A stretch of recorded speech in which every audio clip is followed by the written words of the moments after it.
Ya, menit ke 36 tinggalkan pukul 20 waktu Radio Kota Batik dan masih Anda simak Koja Sastra dari FM 91,2 Radio Kota Batik News Interaktif Solutif. Masih bersama saya juga Ribu Tamani dan dua bintang tamu spesial untuk malam hari ini.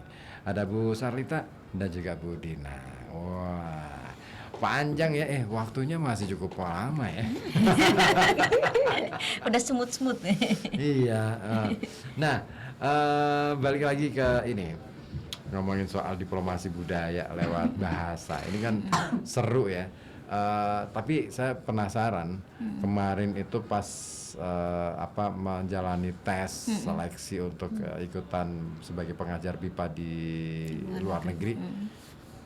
Budaya apa yang kemudian dikenalkan pada saat itu dipresentasikan? Iya, jadi waktu di Jakarta itu kita itu dites ngajar dan ngajarnya itu langsung ke orang asing, bukan ke kayak sesamat orang Indonesia gitu. Jadi orang gitu orang Indonesia orang asingnya didatangkan langsung. Gila. Gitu. Dan itu udah persiapan kan karena di tahap 3 ketika saya mau ke Jakarta itu udah yang di hati itu udah wes nggak main-main lagi nih gitu kan. Nggak yang kaget-kaget lagi kalau beneran udah ngarep lolos.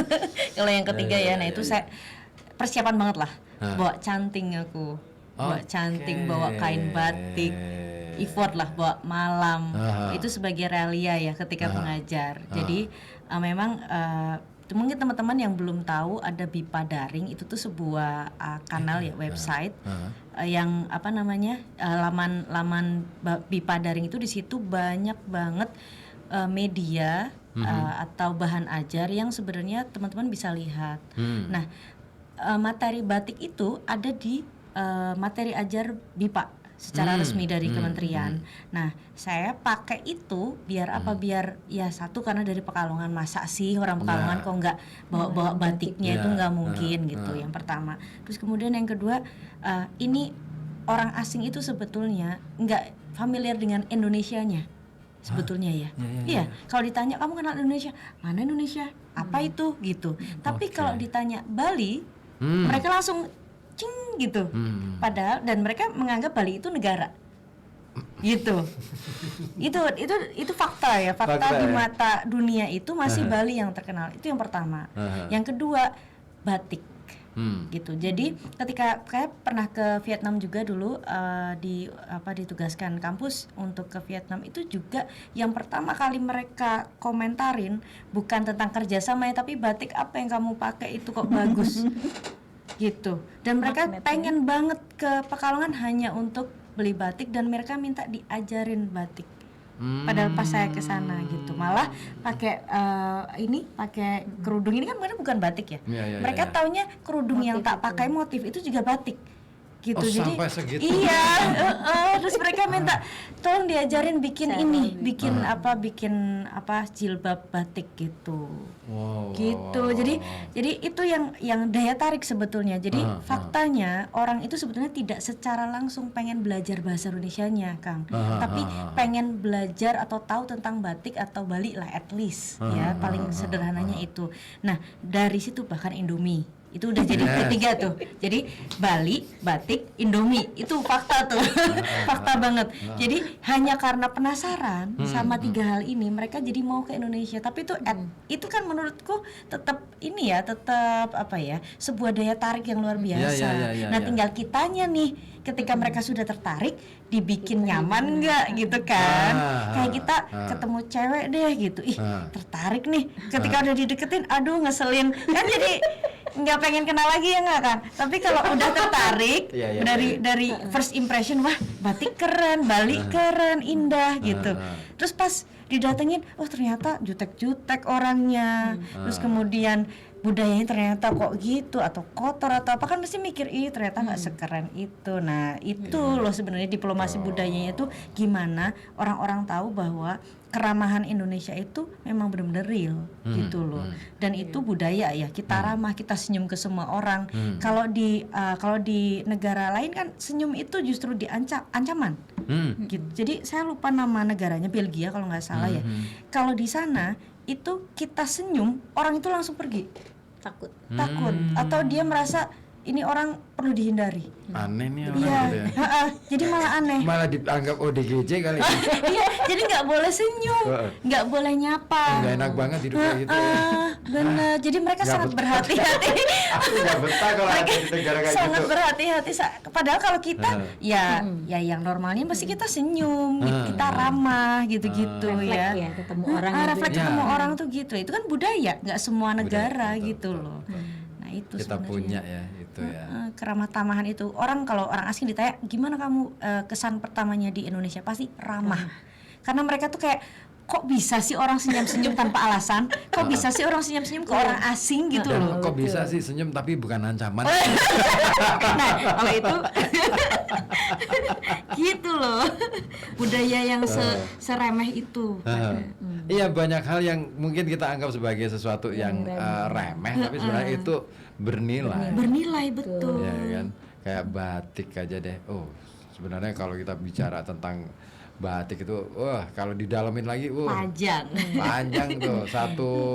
Makanya saya sepakat ya ketika Unikal terus kemudian punya prodi batik juga itu keren banget. Itu keren banget. Itu menjadi apa ya, kendaraan bagi Unikal untuk bisa go Iya, Potensi betul. banyak lagi ya itu. sebenarnya ya. Iya, sebetulnya walaupun Iya. masih struggling juga ya. Iya, ya mungkin lewat BIPA ini. Iya, itu dia, itu juga sih misinya. BIPA ini kan bisa mengenalkan itu Iya. juga semuanya. Itu. Oke. Jadi pas seleksi ngajar benar-benar pakai batik, mereka tak minta nyentuh. Saya bawa batik batik jelamprang. tulis? Jelamprang dong, Oh, yang tulis jelamprang. dong. Oke, Karena oke. pengen ini nih sombong, kalongan nih, batik jelamprang. Gitu. Terus ya udah tak ajarin tentang batik, kemudian sejarahnya sedikit gitu. Ah. Itu keren-keren sih. Nah ini ngomongin soal sejarah asik sih sebenarnya. Apalagi ngomongin sejarah Pekalongan kan. Pernah nggak kepikiran untuk membawa storytelling tentang Pekalongan gitu? Iya banget dong, banget. Aku tuh pengen nanti kalau aku jadi pengajar BIPA ke luar negeri itu Indonesia, tapi ada misi Pekalongannya di situ sebetulnya ya, gitu. Karena Pekalongan tuh juga, ya ampun, batik itu kadang lebih ke Jogja, Ya, kan. Terus orang Jawa itu identiknya ya ke Jogja, gitu-gitu. nggak pesisir gitu ya. Iya, kita tuh jadi Pekalongan tuh mana sih gitu. Oke Paling deh. rocknya doang yang Masyarakat terkenal. Batu. Siap Bukan berkolaborasi ratu. deh. Nanti aku siapin materi-materinya. Wih, keren. Gitu. Nanti aku kabarin deh kalau nanti udah penugasan kemana, terus ke sana, terus kalau ada materi-materi Pekalongan aku juga masih belajar sih, Kang. Kan nggak begitu ini ya.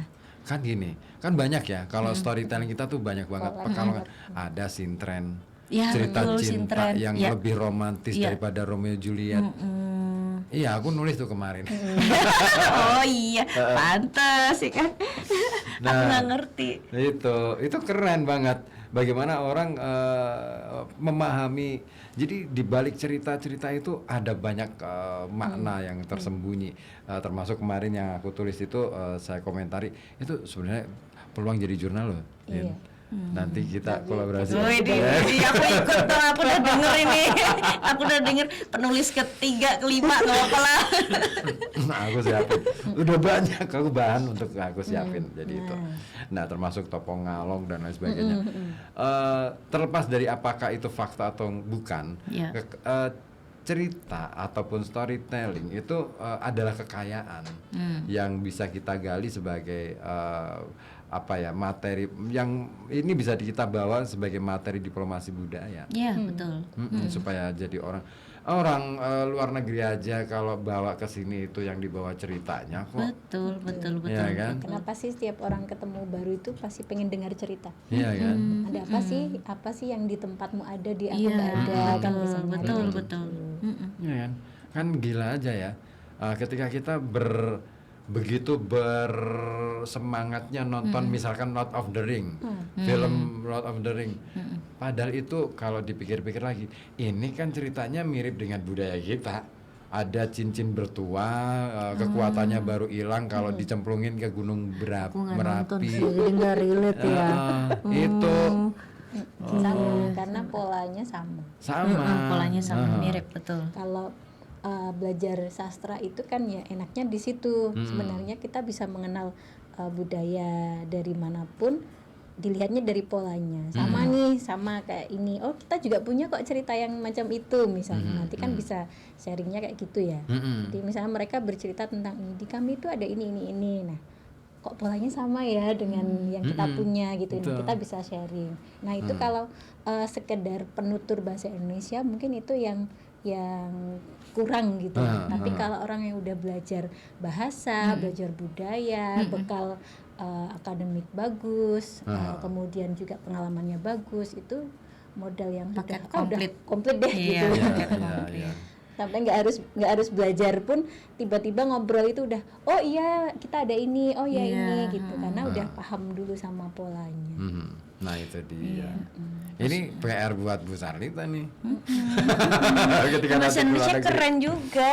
Ya, aku kan baru belajar bahasa Indonesia nih, Budi. Iya bener. Makanya aku belajar lagi jadinya aku bisanya cuma bahasa Inggris jujur aja gitu. Sama kayak kalau kita ketemu orang bule, coba ditanya grammar. Orang bulenya pasti ngomong, apa grammar? Karena mereka kan cuma tahu bahasa Inggris sebagai komunikasi. Sama kayak aku orang Indonesia. Aku bisa ngomong bahasa Indonesia lancar, tapi kalau ditanya apa arti imbuhan mekan nggak bisa jawab. Nggak ngerti aku. Jawab sebisanya mungkin ya. Sebisanya, tapi kan tidak benar-benar mempelajari. Kan Teoritisnya lupa lah dulu waktu sekolah ada gitu. Nah kemarin ada yang tanya, Kang, kenapa kok kenapa kamar mandi itu kamar?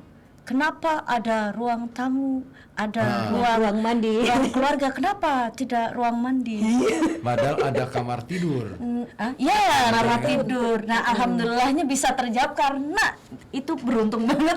Pas sebelum micro teaching itu tuh beruntung banget karena habis ngebahas itu.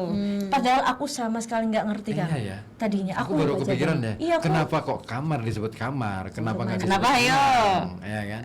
Karena ruang mandi. karena kamar itu untuk personal. Privasi ya. Kalau ruang itu kan komunal, jadi bisa ada lebih banyak orang. Kenapa kamar mayat juga? Karena ya Oh iya. personal, tidak semua orang bisa ke situ. Sendirian. Benar juga sih. Jadi dia nggak mau ke situ ya. Iya.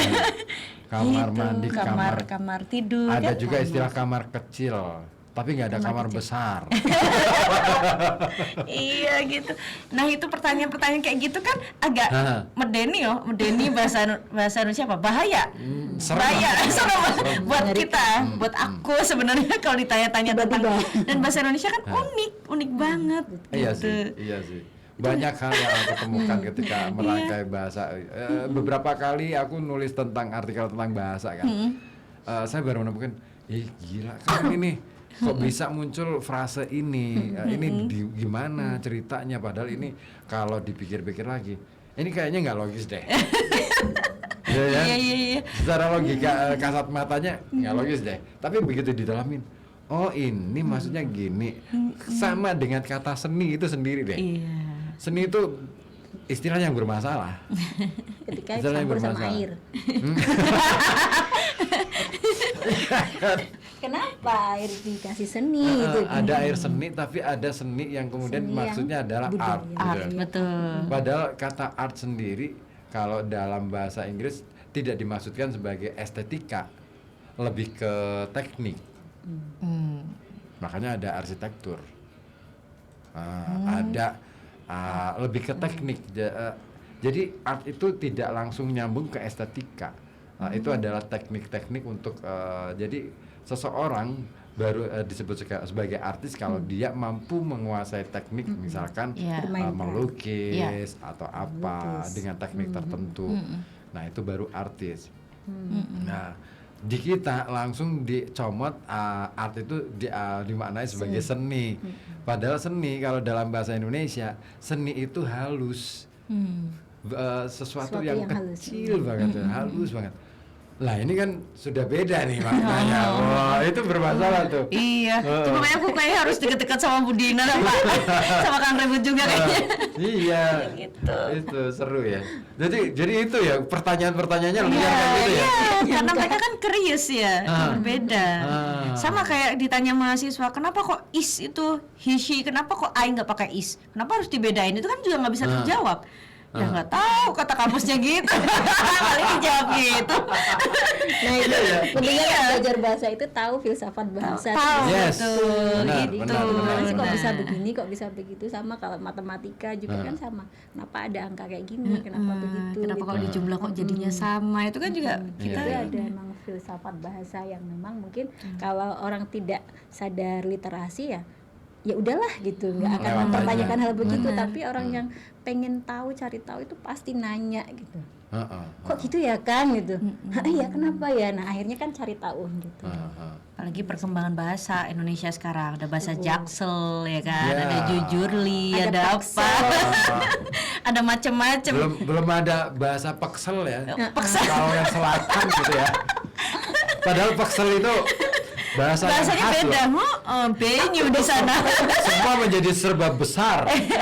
Jambu, kalau di sana jembu. Lah ya Jem, Jadi ada berasa gede banget ya. Banjir jadi benjir. Iya benar-benar. Bali nggak ada di sana. Gak ada. Beli. Dan gak ada yuk. Iya itu kayaknya perlu Hasanah ya. digaungkan bahasana bener. Kita bilang ayo yuk gitu, ternyata ketika ada mahasiswa asing yang lagi belajar batik di Banyurep Di Banyurep bingung. Jum. ini ngomong apa gitu. Ya kan itu. Iya. Meskipun pakai bahasa Indonesia tapi dialek itu kan tetap kuat ya. Jadi memang pengetahuan budaya itu kenapa pentingnya itu ya di situ. Iya betul. Jadi biar nggak salah paham juga kalau kita belajar bahasa Inggris ya yang sesuai sama teori nih. Iya, Tapi betul. kalau Ya, nggak ya, belajar budayanya kan juga nggak tahu ketika Iya. mereka konteksnya mau ngomong ini gitu. Iya, sesederhana selamat malam aja nanti kalau Kang Ribut mau nutup. Selamat malam itu kan udah beda. Pas selamat malamnya Indonesia dengan selamat malamnya orang luar. Oh iya, iya.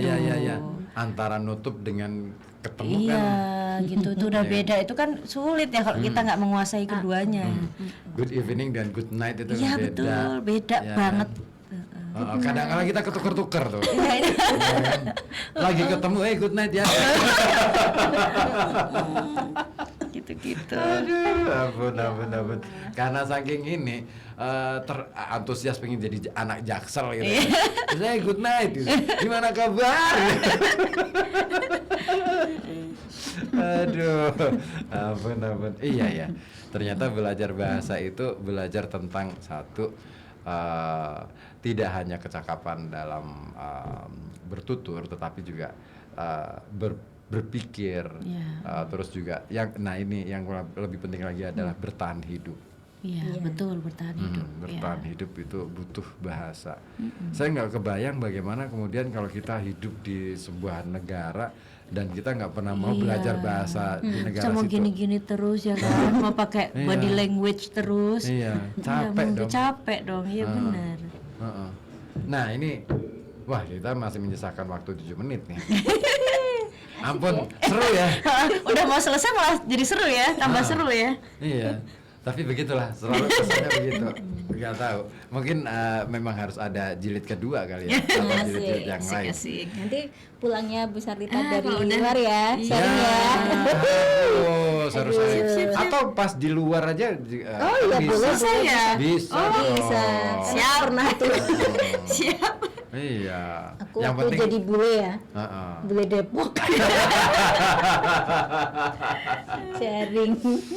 Bu Dina nggak pengen kayak Bu Sarlita ngajar di Nah, luar. pertanyaan yang sama. Ya pingin setelah saya purna nanti.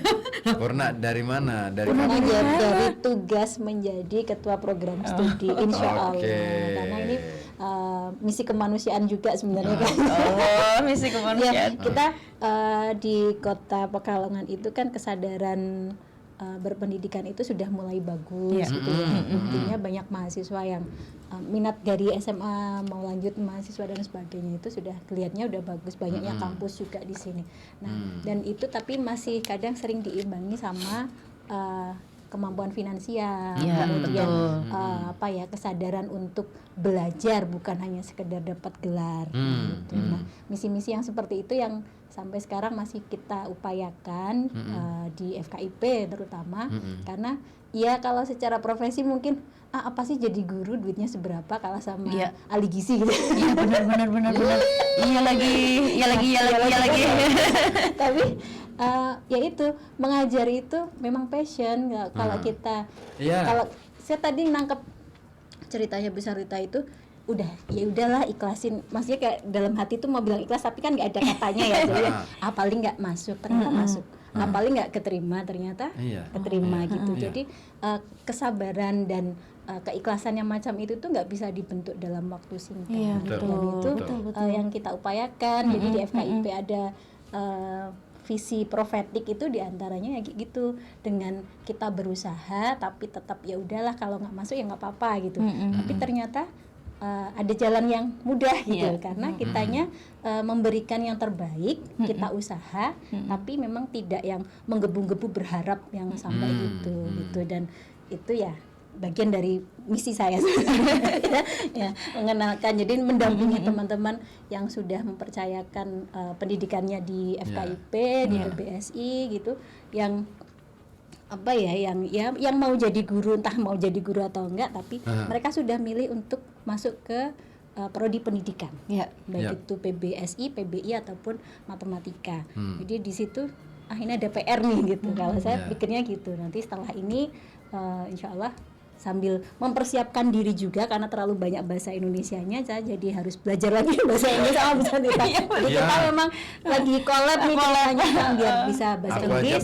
Aku aja pengen belajar bahasa Inggris kok. Iya. Tapi boleh nggak sih ikut BIPA itu di luar kampus misalkan kayak saya nih orang luar kan pengen ikutan jadi pengajar BIPA, bisa ya?